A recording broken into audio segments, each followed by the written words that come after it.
Okay, I'm going to record a little bit about the trip, and this is one big piece of it right here, and this is Nigel.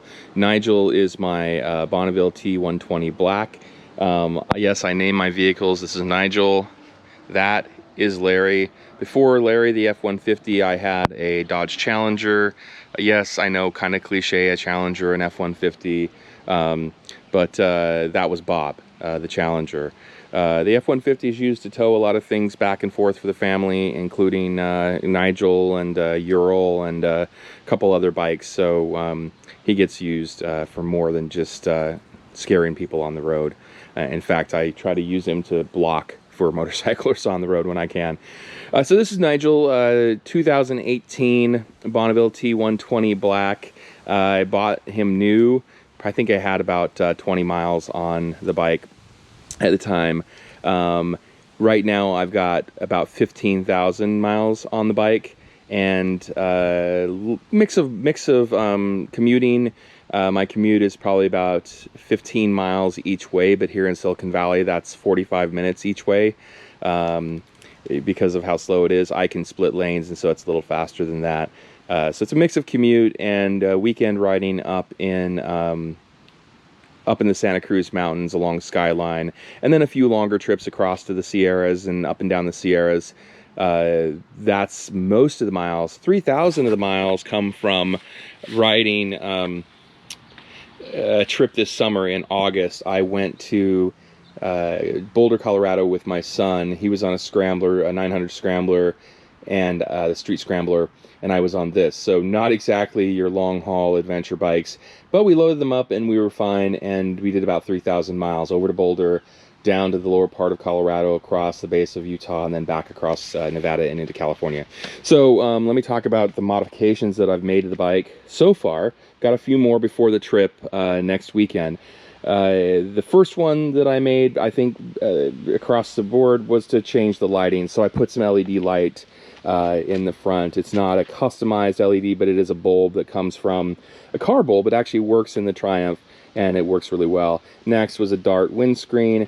Doesn't do a whole lot. When you're riding, 60, 70 miles an hour and there's wind and you tuck down underneath it, it does make a slight difference, and I noticed that compared to my son on the last ride. So it's there. Would I like a bigger one, a bigger windscreen for this type of trip?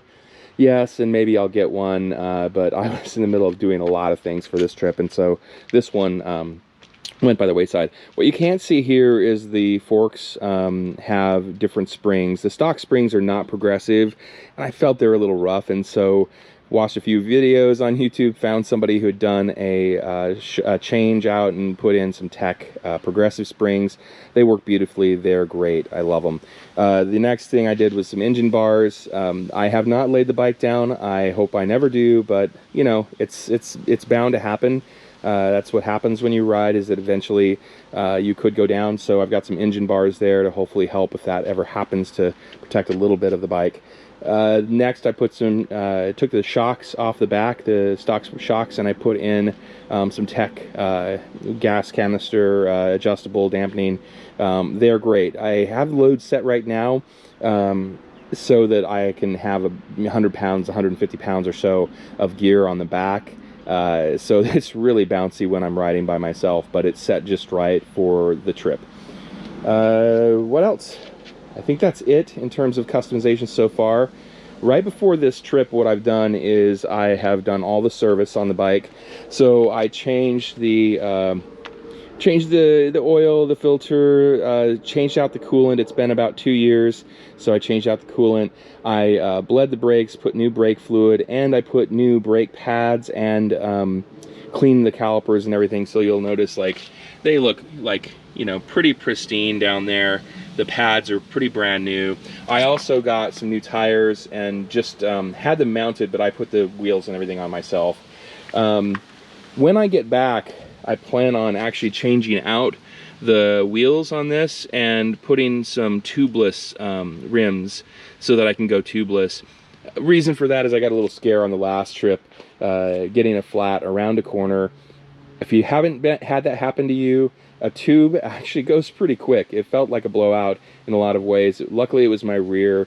Luckily it was only about 50 miles an hour and around a fairly mild corner, so I was able to keep the bike up and get it stopped and find a place to actually change it out. But here's the thing, like, if you don't have a tube with you, finding the right tube for these Bonnevilles is not the easiest thing in the world. So this trip I'm actually taking spare tubes. That's what I'm going to have to do, because they're got tubes rather than tubeless. If it was tubeless, I would have a patch kit, the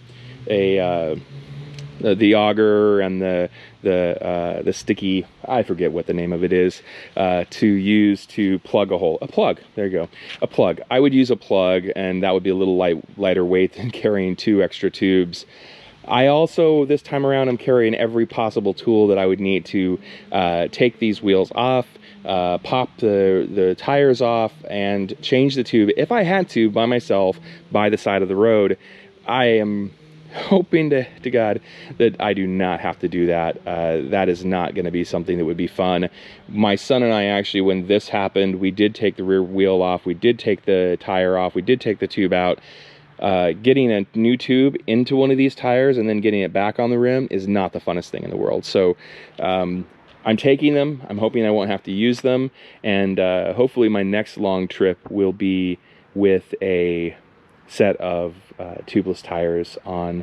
I'm getting them from Canyon Motorcycle, looking really forward to that, but they're not going to get here in time for this trip, and so here we go. But yeah, the last bit of work I've done today is, you can see it's really super shiny.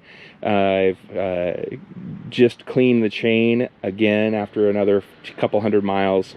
I've scrubbed in the tires as well and the brakes with about 200 miles on them since I put them on. So gotten them broken in. They're not as slick as if they came, you know, right from the factory. The brakes have kind of settled in and they're working pretty good. I had the video you saw with the deer.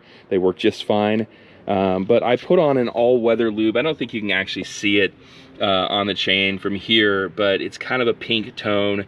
It's a all-weather long distance lube that is from Muck Off that I think will weather pretty well. It's what I used last time around. I wasn't able to lube the chain along the whole 3,000-mile trip, but it still held up really well, and so I've just coated it.